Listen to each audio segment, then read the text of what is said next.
Hi అండి, welcome back to our channel. ఈరోజు మన వీడియోలో చాలా టేస్టీగా ఇంకా ఈజీగా అప్పటికప్పుడు చేసుకునే దోశ రెసిపీని చూపించబోతున్నాను. ఎవరైనా సరే ఈజీగా చేసేయచ్చు. మరి ప్రాసెస్ని ఇప్పుడు చూసేద్దాం. దీనికోసం ముందుగా ఒక బౌల్ తీసుకొని ఒక బౌల్లోకి 1 కప్పు వరకు అటుకులు వేసుకొని దీన్ని 2 టైమ్స్ పాటు బాగా వాష్ చేసేసుకొని మంచినీళ్ళు వేసుకొని దీన్ని పక్కన పెట్టేసుకోండి.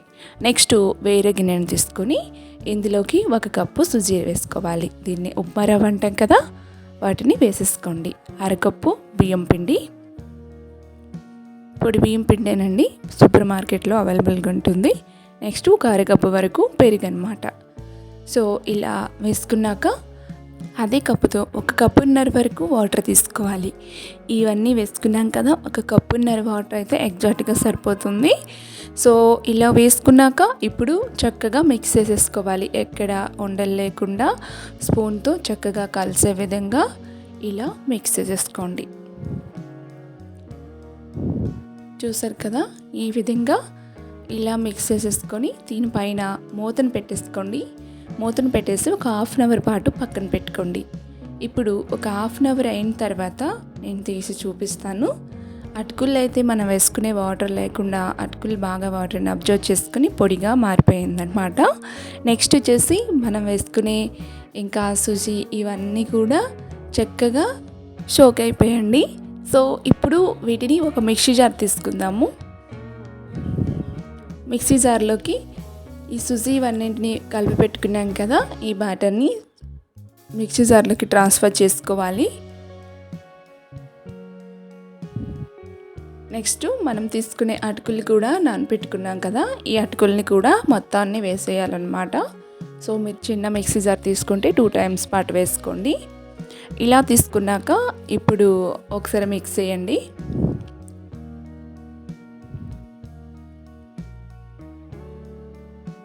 ఈ విధంగా మిక్స్ చేసేసుకొని ఇందులోకి మీ టేస్ట్కి సరిపడే సాల్ట్ వేసుకోండి. సాల్ట్ వేసుకొని దీన్ని గ్రైండ్ చేసేసుకోవటమే. చాలా మెత్తగా గ్రైండ్ చేసేసుకోవాలి. స్మూత్ బ్యాటర్ లాగా మన దోశ బ్యాటర్ ఎట్లా ఉంటుందో ఆ విధంగా గ్రైండ్ చేసేసుకోవాలి. చూసారు కదా, ఈ విధంగా గ్రైండ్ చేసేసుకొని ఒక బౌల్లోకి ట్రాన్స్ఫర్ చేసుకోండి. చాలా బాగుంటాయి దోశలు, చాలా స్పాంజీగా చాలా టేస్టీగా ఉంటాయన్నమాట. అప్పటికప్పుడు ప్రిపేర్ చేసేసుకోవచ్చు. దోశ బ్యాటరు మనకి థిక్గా ఉందా లేదనుకుంటే మనకి కరెక్ట్ కన్సిస్టెన్సీలో ఉందా ఒకసారి ఈ విధంగా చెక్ చేసేసుకొని, ఒకవేళ మన థిక్గా అనిపిస్తే కొంచెం వాటర్ని వేసేసుకోవచ్చు. లేదు దోశ బ్యాటర్ కరెక్ట్గా ఉంది అనుకుంటే దోశ టవాని స్టవ్ ఆన్ చేసుకొని స్టవ్ పైన దోశ టవాని పెట్టేసుకొని కొంచెం ఫస్ట్ దోశకి ఆయిల్తో లైట్గా గ్రీట్ చేసేసుకొని దోశను వేసుకోండి. ఇలా చక్కగా దోశను వేసుకోండి. కొంచెం పైనుంచి ఆయిల్ వేసుకున్నారంటే కొంచెం క్రిస్పీగా మంచి కలర్ఫుల్గా దోశ అనేది బాగా వస్తుందన్నమాట. దోశ మీకు క్రిస్పీగా కావాలనుకుంటే లో ఫ్లేమ్లో పెట్టుకొని దోశను వేయించుకోవాలి. దోశ మీకు స్పంజీగా కావాలి అనుకుంటే దోశని హై ఫ్లేమ్లో పెట్టుకొని వేయించుకున్నారంటే స్పంజీగా కూడా వస్తుంది అన్నమాట.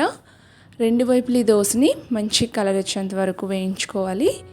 ఇలా దోశ 2 వైపులు కూడా చక్కగా కాల్చుకున్నాక ఫోల్డ్ చేసి తీసుకోవటమే. చాలా టేస్టీగా ఉంటాయి. పిల్లలు కూడా చాలా ఇష్టంగా తింటారు. ఇదే విధంగా రెండో దోశ వేసేటప్పుడు మీరు ప్యాన్ని కొంచెం వాటర్ని చిలకరించుకొని టిష్యూ పేపర్తో నీట్గా క్లీన్ చేసేసుకొని రెండో దోశ వేసుకోవచ్చు. ఇలా ఎన్ని దోశలు కావాలంటే అన్ని దోశలు వేసేసుకొని సర్వ్ చేసుకోవడమే. దీంతో పాటు పల్లి చట్నీ కానీ కొబ్బరి చట్నీ కానీ దోసకాయ చట్నీ కానీ దేనితోనైనా సరే సూపర్ టేస్టీగా ఉంటుందన్నమాట. మరి ఈజీగా దోశల్ని అప్పటికప్పుడు ఎలా వేసుకోవడమో చూసారు కదా. మరి చూసాక మీరు కూడా తప్పకుండా ట్రై చేయండి.